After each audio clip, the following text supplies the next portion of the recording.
Good morning and welcome to My Catechism. I am your talk show host, Father Lucas Inoc, and together with me is my co-host, Brad Adam and Pierre, the President of the Catholic Faith Defenders of the Archdiocese of Cebu. We are now on the 32nd Sunday in Ordinary Time according to our church's calendar. And our Gospel reading today is taken from the Gospel of Matthew, chapter 25, verses 1 to 12. And this is about the parable of the 10 virgins. And it's a beautiful parable that we have to discuss, and it carries a lot of immediate and universal meaning for all of us to understand. And we would like to remind our people that we are now in the middle of the month of November, and it seems that Christmas season is in a corner. So let us now prepare ourselves for the celebration of the coming event of Christ's birth. But before that, we still have some Sundays to celebrate, and in fact, towards the end of the month of November, that would be the Feast of Christ the King. That's the last day of our the liturgical year. Then we'll be entering another liturgical year with the coming Sunday of the first Sunday of Advent, which is in preparation for the event of Christmas. And this is something that Brad Adam and I will be discussing today. Please stay with us. We'll be back.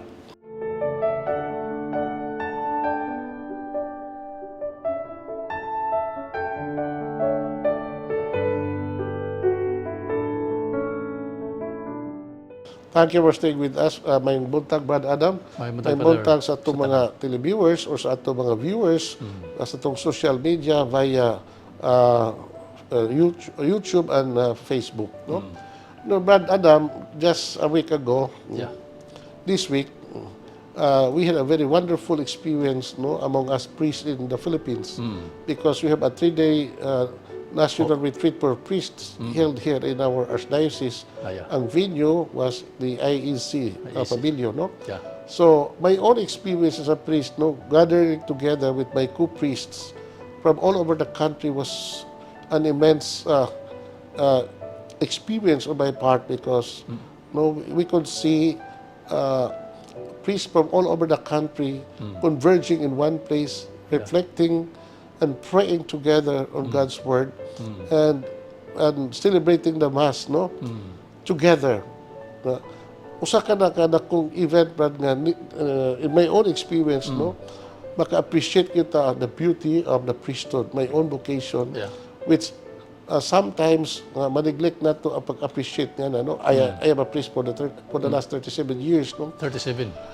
Usahay God, Brad, no, because we are so immersed with our activities, with our apostolate, ma-neglect hinoon nato ang pag-atiman sa atong kaugalingon who we are as a priest, no. And sometimes we forget, no, to realize the beauty, the grandeur of our priestly vocation, which we oftentimes fail to appreciate, no. But with that event of our tumiaging retreat, no, makita gyud nato, because also of the presence of so many bishops from all over the country, and because also of the speakers who give us a very good lecture on the mystery of our vocation as priests, no. So usay ma-recover nato ba, no, ang unsa ginaaday namo nga mga pari nga usahay makalimtan namo, mataligab-an namo, tungod kay sa kulang giingon, we are so immersed with our work, no, to the extent nga ato na ma-neglect ang atong kaugalingong among kaugalingong kinabuhi as priest, no.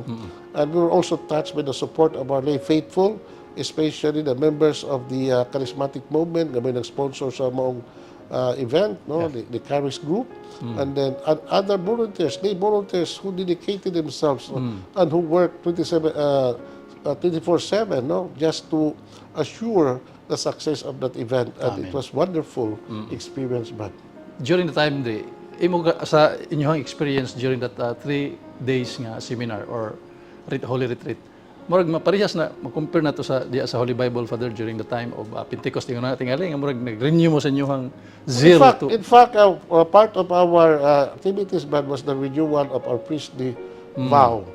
No, so before our bishop, no, together the almost 3,000 participant priests, no? 3,000.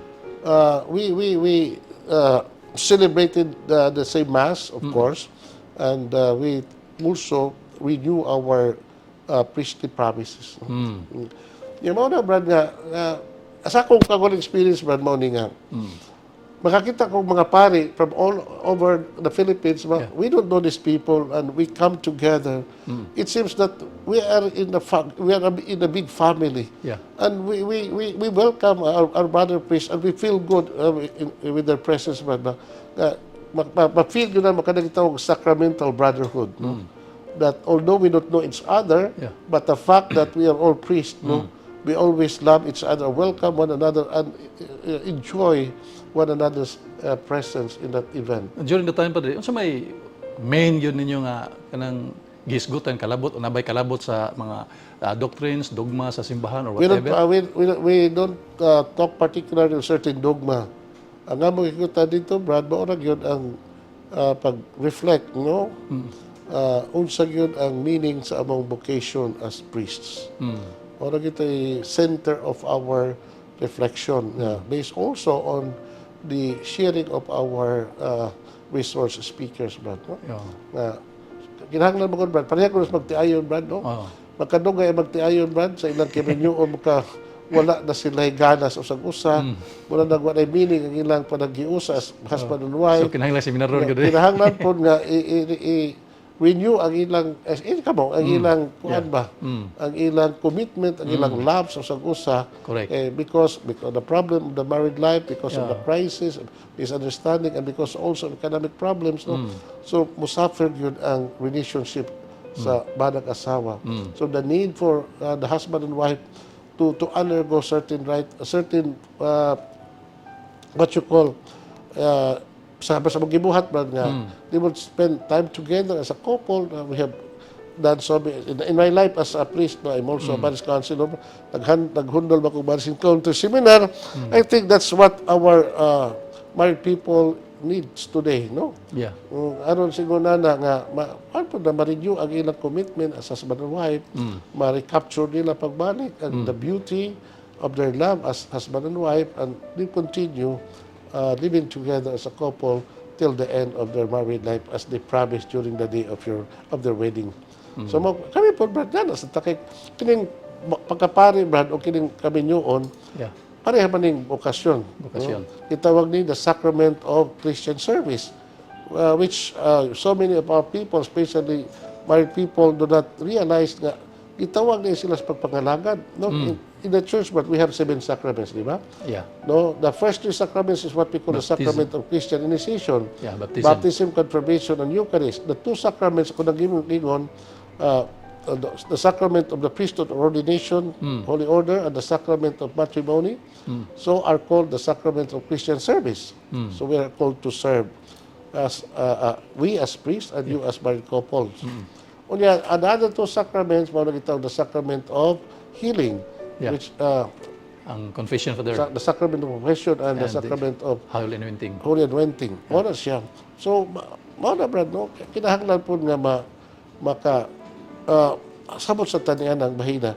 Kay usahay, because kini mga butanga, Brad, we sometimes take it for granted. Kay the focus na sa itong mga paginabuhi. Sa mga tao, Brad, ang concern sa itong mga tao, it's no longer about doctrine, it's no longer about dogma, it's no longer about love, it's no longer about romance, no? Ang struggle yun, ang timang yun sa itong mga katauhan, Brad, no? Kadang itawag na itong panginabuhi. Sa ito pala, lahat magandang mga kuwan din, no? Sa kanang kuwan sa mga kaparian, Padre, during the time sa inyong paghimo sa Holy Retreat. Di magkalikayan, Padre, nga naa mga pare, ibutan na to, no? During sa kuwan. Naging mga pare nga, nagalaga sila simbahan, but at the same time, murag focus, sila po'y focus sa mga negosyo, Father, na murag di yun nakalikayan tingali. Unsa may mga kuha nila during the time? Mo, Brad, no, there are 2 kinds of priests in the church. I don't know if it is, we call the kinds, no? Doon ay duha ka grupo, ino talampunga. the secular priests and the religious, or the Yeah, secular or the diocesan. Kami nga, we are attached to the diocese. This is, We are the diocesan or secular clergy. We belong to the secular clergy. Those who are members of the religious orders or congregation, mo na sila itong regular or religious clergy or priests. No? So, kami, nga mga pari, brad, who are secular and diocesan, doon na namin kami duha ka vows. The vow of celibacy and the vow of obedience. okay. We don't have the vow of poverty. But still, even if we don't have that vow of celibacy, what we are also encouraged to live, we don't have the vow of poverty. But we still are encouraged to practice evangelical counsel of poverty. No mo na siya, brad. Pero sa religious father, they have the three. Okay. The vow of poverty, chastity, and obedience, no, or celibacy. Mo na siya, brad. No? Pero kami mga pari, brad, nga mga secular, Yeah. so, nalikamot po nga, magpuyo niya na mong kahimtang. No? To be poor in spirit. Pero bisag dili wala mo sa anang vow of poverty father, pero ang simbahan nagtugot ba na nga magnegosyo or whatever? Actually, it's not also forbidden among us priests. No? Okay. We call it negosasyo et mercatura, which we priests are allowed to engage, no, according to canon law. But we are allowed to own private property. No, okay. We are allowed to own our own financial, what you call, security, Yeah. and even material possessions. Yeah. So we are allowed. Pero sa religious father wala dili na sila. Wala na sila. Okay. Sige. Okay. And this is something that we are also trying to live according to our state of life as priests, no? To follow the example of our Lord Yeah. in the spirit of obedience, the spirit of generosity, Yeah. in offering ourselves totally to the service of the Lord. The reason why we have the vow of celibacy and also the vow of evangelical counsel of poverty. And this is, we are trying to live, and that's why we encourage our people to continue praying for all their priests. Yeah. We'll be back after this short break. Please stay with us.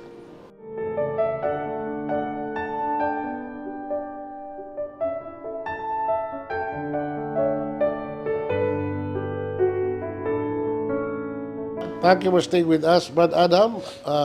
Ato lang basahon ang ato Ebanghelyo karong adlaw. Yes, father. From the Gospel of Matthew. Matthew. The Lord be with you. And with your spirit. A reading from the Holy Gospel according to Matthew. Glory to you, O Lord. This story throws light on what will happen in the kingdom of heaven. 10 bridesmaids went out with their lamps to meet the bridegroom. 5 of them were foolish, and 5 were sensible. The careless bridesmaid took their lamps as they were and did not take extra oil. But those who were sensible took flasks of oil with their lamps, and the bridegroom delayed. They all grew drowsy and fell asleep. But at midnight a cry rang out, "The bridegroom is here, come out and meet him." All the maidens woke up at once and trimmed their lamps. Then the foolish ones said to the sensible ones, "Give us some oil, for our lamps are going out." The sensible ones answered, "There may not be enough for us and for you. You had better go to those who sell and buy some for yourselves." When the bridegroom came, the foolish maidens were out buying oil. But those who were ready went with him into the wedding feasts, and the doors were shut. Later, the other bridesmaid arrived and called out, "Lord, Lord, open to us." But he answered, "Truly, I do not know you. So stay awake, for you do not know the day nor the hour." The Gospel of the Lord. Praise to you, O Lord Jesus Christ. Brad, mao ni ato Ebanghelyo, the parable of the 10 bridesmaids.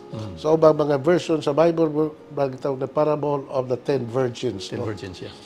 So, it's also called the parable of the wedding banquet. No?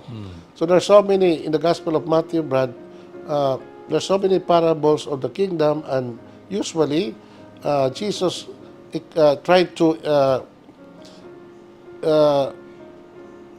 make the comparison of the kingdom of heaven with that of a wedding celebration. Yeah. So we discussed that many times in this episode, Brad, no? But here in this particular gospel, Brad, lahi na ang emphasis din. Oo. Ang emphasis is not on the wedding banquet. The emphasis is on the 10 maidens or the 10 virgins, no? So before we continue, before we discuss about the content of the gospel, Brad, so kita ba nga maminaw niining maong istorya, Brad, murag very unusual kaini nga maong sugilanon as if matawag nato nga itong Ginoo try to invent stories, no, related to the wedding banquet during the time. Yeah. But in reality, Brad, kini maong sugilanon, kini maong parable really happened in the real life situation sa kinabuhi sa katawhan sa Israel kanitong panahon na. I mean, Brad, no. We have to remember that this particular parable is the parable on the kingdom.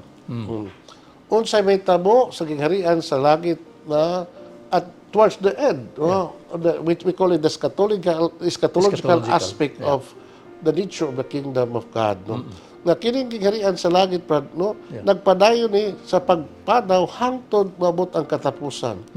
Ug ang katapusan sa gingharian sa langit, Brad, here on earth. Kini ba kini matapos sa gingharian, Brad? Yeah. So ang gingharian sa langit, Brad, no, magsugod sa kalibutan, doon ito ng finality. Yeah. No?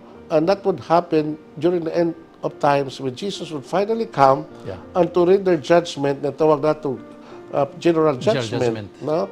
To gather all people in the world and divide all the peoples of the world into two. Yeah. No, one on his right and the other on his left. Right. Katong to his right, matawag na itong mga sheep or mga karnero. Those who are on his left, natawag na itong mga kanding. Mga kanding. Ang problema, bro, kini, ang sabatang matangas pagka sakop sa kingharian sa langit, no? Mga kanding ba ta o mga kardero ba ta? It's up to us. So, doon na nagagrupo. That's why, Brad, no, there's only one judgment na ipakadaog sa Ginoo towards the last. O gitawag na itong general judgment. What kind of judgment is that?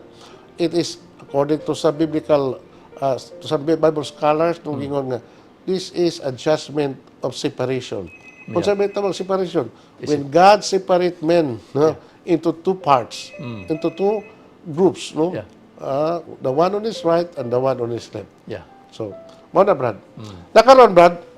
So, ano kayo mamako nga, muna unusual kayo ni mga sugilanon, kay lahi ang ilang kultura dito, especially when they celebrate a wedding banquet sa mga tao nga kasal. In fact, Brad, the main character of the story is not the bride, but the bridegroom.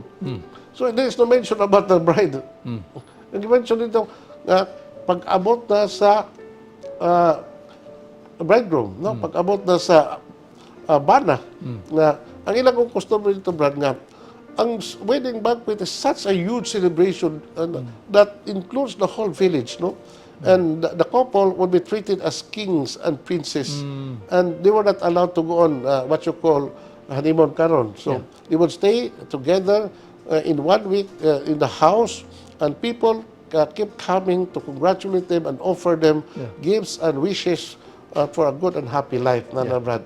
And there would be more food, more drinks, more wine, no? That like what happened at Cana, Brad. Cana, Pero ang ina dito, Brad, mao ni nga, kung mahitabo na, maabot ang adlaw sa kasal, there is no what you call fixed time.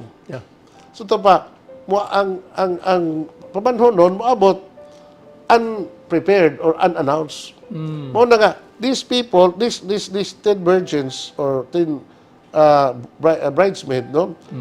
Nag-andam sa ilang suga uban ang mga nana nga igdudugang kay they don't know the time when the bridegroom would come. No, in the morning ba, in the afternoon, or in the evening, or in the middle of the night, or even at dawn. No na sila, Brad, mo na nga they are in constant waiting. Naman na siya, Brad, no? So the focus of the parable is on these 10 virgins or the 10 bridesmaids. No? Ang lima, danghag ko, no? According to the translation sa Binisaya, the other, foolish, careless. The The other one, katong mabinantayon, Yeah. matutong mga sensible. Kay Sensible, prepared. nakapagandam sila, nagda sila enough supply of oil. Kay they don't know when exactly the bridegroom will come. Yeah. In the evening ba or in the middle of the night. But just the same, they made themselves ready by Yeah. supplying themselves with enough supply of oil. Yeah. Pero katong mga danghag, wa. Wa gyud. Finally, in the middle of the night, a voice was heard saying, ani ana ang pamanunon. Yeah. Come, let us welcome him. So kato mga daghang brad, nagkanak pagpagita na po og lana. Kaya Kaya wala, wala naman nahot na. sila, nahot naman sila lana. Empty na. Ang ilang suga, hao naman. Nag-unaw naman, o pao na dyan. Yeah. Whereas, kato mga sensible, kato mga mabinantayon, Yeah. so nakapangandam, mo to nga, ang ilang suga, nagpabilin nga, kaya. Sige. Mo to kato mga daghang, nagkarakaran ng ato sa mga mabinantayon, pamain taon kami, og lana, no? Apan mingon ko to mga sensible, no, you go yourselves to the store and buy oil for yourselves. Kay igo na kini bang lana para namo. So kato mga daghang, they went out, no, and they missed to Meet welcome and meet the bridegroom. Yeah. Kadto mga nakapangandam Yeah. were the ones who were able to welcome the bridegroom, and they were also able to enter the wedding banquet. Amen. Pag-abot tas mga daghang brad, Wa na, siguro na. mo to sirado na ang pultahan sa kumira sa kasal. Oh. Og nagsagit na sila, pasud na in town kami. Yeah. But the bridegroom ningon nga, I do not know you. Yeah. Away from me, Yeah. you evil one. Yeah. Nga gitapos nung ginawa sa bigay pagingon. So, you must stay awake, for you do not know The the time will come. day nor the hour. Yeah. Kini Brad, before I continue, no, with my own reflection, Brad, sa imong paminaw, ikaw po, Brad, being, from the perspective of a lay evangelizer, Yeah. no, sa may mong katampo ni Ebanghelyo karon. Kana yun, Padre, kana sa katapusan nga verse sa Ebanghelyo karon, Father, kana yung you must stay awake, or we have to prepare ourselves because we do not know the time will come. Kay anytime, Father, sa atong tagsa ka kinabuhi individually nato, no? Di ta kay bawo, no, sa tama kuan, like for example sa gingon diha sa Ecclesiastes chapter 7 verse 1 nga mahimong buhi pa ta karon pero ini kagabi wa na, patay na ta. That is exactly our Lord Jesus Christ reminded us to prepare ourselves. Nga kita watan masayon sa maabot atong kinabuhi. Mao po nang iyang pag-abot, Father, no? Kanang gitawag nato og parosya, katapusan kanang general judgment. So prior to that, sa atong tagsa ka kinabuhi, we have also to prepare ourselves. Okay, Brad. So, the main point here, no, usa sa mga pagtulunan sa Ebanghelyo is that we must be aware Yeah. na nagitawag the tragedy of unpreparedness. Yeah. And we will be back after this short break. We'll discuss more on this. Okay.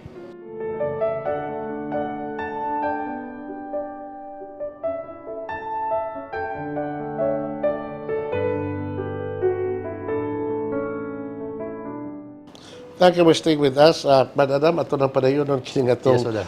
ninot kayo itong Ebanghelyo, no? Yeah. Kini mga parable. I love to discuss this, no? Yeah. So, di ba ni bag-o nato mong sabi nga, Brad, no? Kanunay man ni natong madungog. Madungog na to. No, but we know, Brad, the Word of God is, according to the letter to Hebrews, is alive. Yeah. It's powerful and it's shorter than sharper than the edged sword. No? Yeah. In other words, bisan kapila pa nato basahan ng Bible o post Ginoo, Brad, di yun nato matiti. Sa English pa, we cannot exhaust, no, Yeah. the content or the message or the meaning of the word or the gospel. Ano, Brad? Nakaroon, atong padayonon kining Ebanghelyo, Brad, no nga, ang lima ka mga Virgins. dalaga, no, wag yun taon kasulod sa feasts, the wedding banquet, no, which is the kingdom of God. Yeah. Mga they were late. Yeah. So, mo nagitawag the tragedy of being late and the tragedy of being unprepared. Unprepared. So, kita ba, lamitang mga Pilipino, maura ba itong sakit? Yeah. We always come late in any activity.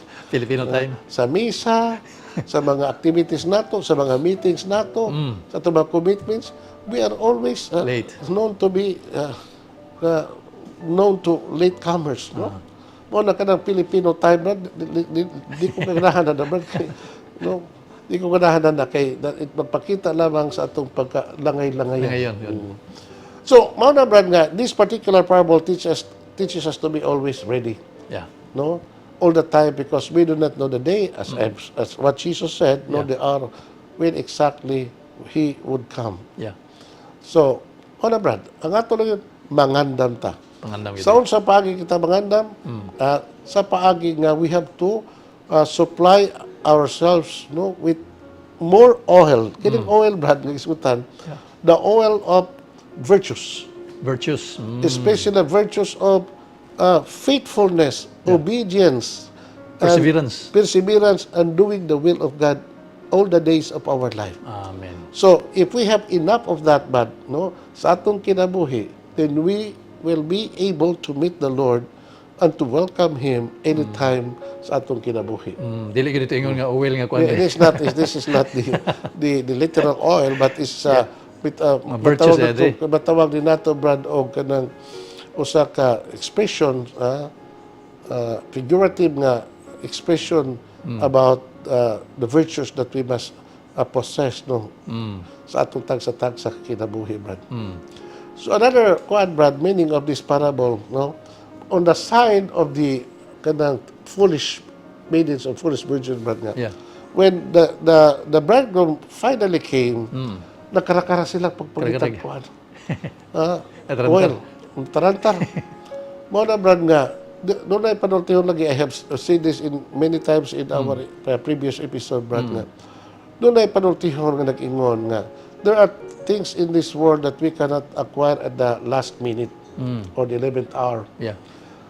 Kala bitaw, brad, sa, take for example, brad, sa, agi ba itang pagka-estudyante, brad, lagi na itong attention na, layo pa bitaw ang kuwan, exam, layo pa bitaw ang final exam, then I have to enjoy my life, no? Going around na, visiting places, no, enjoying life. Yeah. Unya atong libro to adito, wala to ba, atong notebooks, atong etc. Ayan nilong ano May abot na ang one day na lang before exam, ana pa ta mag-cramming, ana pa ta magkarag-karag sa pag-review, pag-study. So, wala Wala panahon. na panahon. So, while there is still time, no, we must prepare ourselves, no, so that when the time finally comes, no, we will be ready. Yeah. No. Now, this speaks about our human life, Brad. It speaks about our salvation. So, kinahanglan din natin take for granted na itong kaluwasan, Brad. Yeah.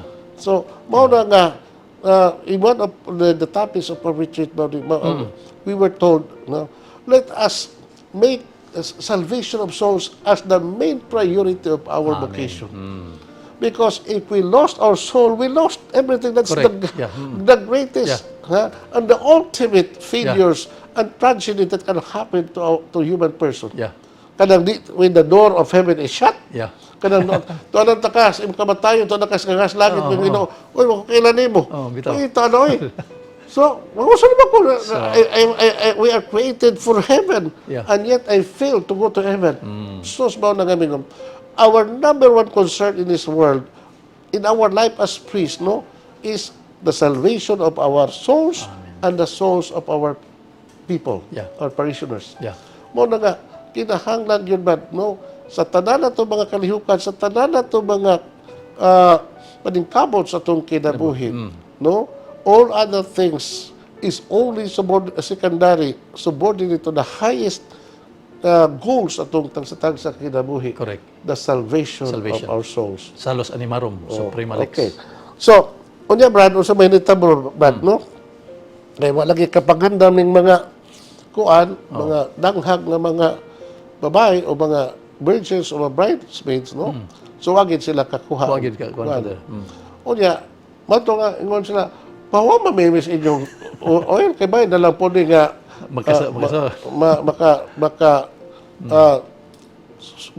magpabilin nga, magsiga nga mong suga, ningon ang mga sensible nga mga bridesmaids.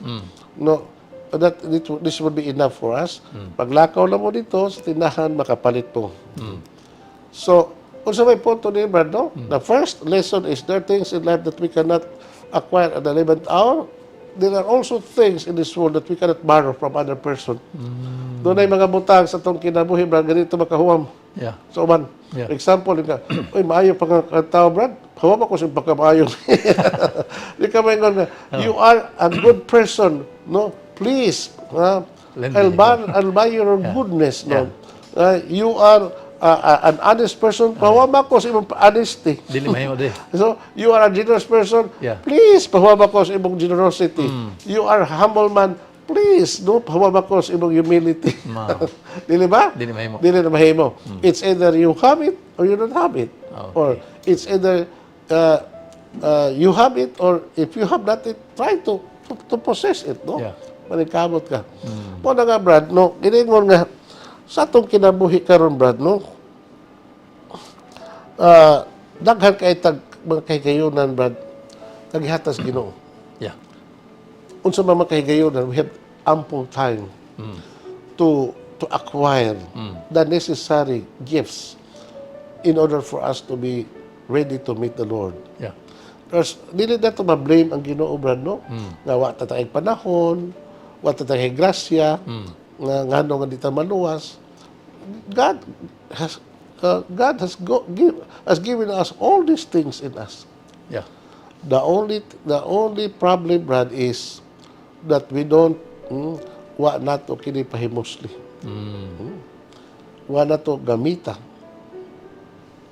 Wa nato what we don't reserve dinhi maong mga butangas tong kagalingon. Mao na nga kinahanglan gyud na while we are still alive. Mao di akong isulti, Brad, no, nga when there is an opportunity for us to do good, then try to do good. Because after we die, wala. Pero na may uban When mo there is an opportunity for us to help, then help people. Yeah. When there is an opportunity for us to love, Yeah. it is love Yeah. in this world. Yeah. No? Ayaw pa yung nga, unya na ko, mahigog ba, unya na, kamatay na ko, wala na, unya na ko, tabas ko si kato. Di na mahimo, di. Di na, anhin na nato buhata din, eh. Correct. No? Kadang atong joy of the kingdom of heaven, but more na price na more na premium of what we have done this kalibutan. Okay. We cannot enjoy the price of joy in the kingdom of heaven kung wa na nimo din wa na nimo i-acquire din sa kalibutan. Yeah. Mo na nga, but there is still time, and if you still have the opportunity to exercise virtues, then try to exercise it. Try to use this and try to avail of this.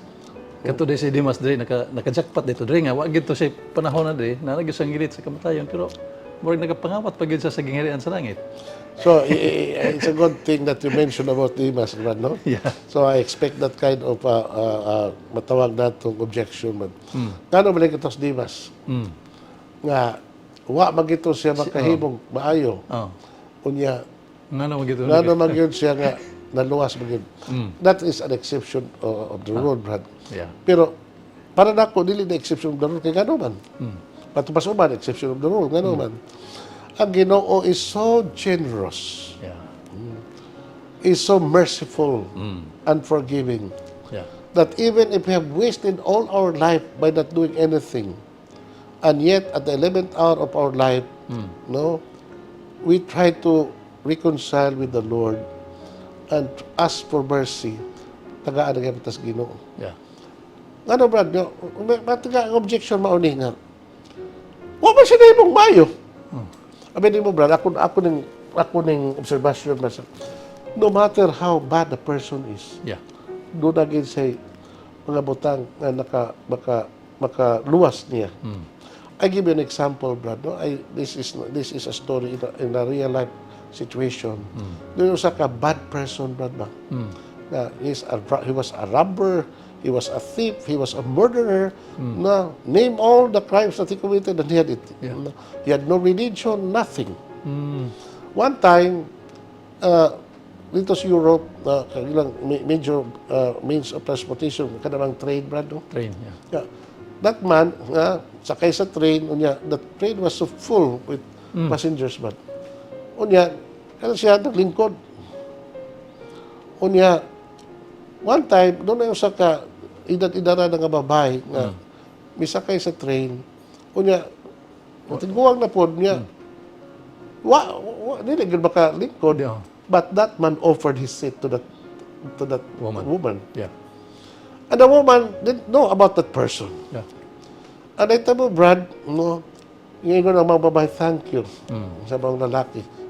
That man was a bad person. Yeah.